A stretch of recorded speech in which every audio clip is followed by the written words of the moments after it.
Pets come in all shapes and sizes, but some are a little different from your average cat or dog.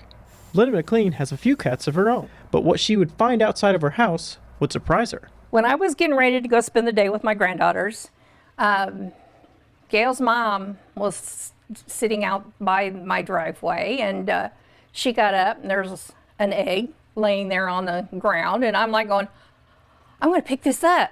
She took the egg and began to take care of it and see if anything could hatch. We started candling it, putting a light up to it, and it was making little movements. I mean, you can see right away that there's movement in that egg, and I'm like, no way I can throw this out. It's alive.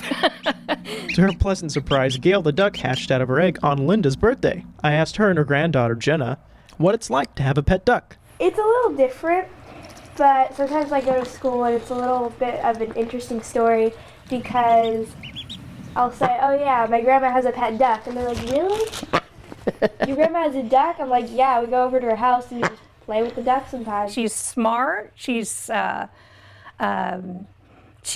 funny. She does things. The only thing is that you've got to keep the rear end contained and everything. But it's kind of like, it's kind of fun, you know.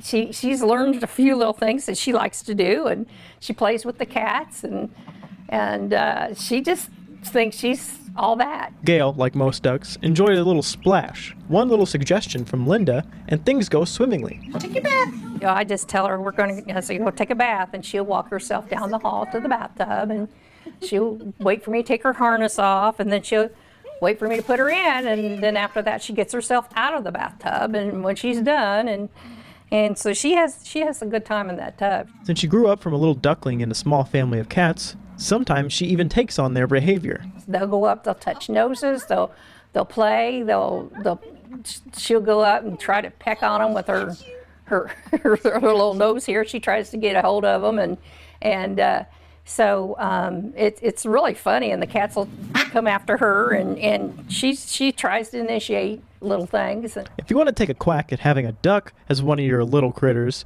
Linda has a little advice for you.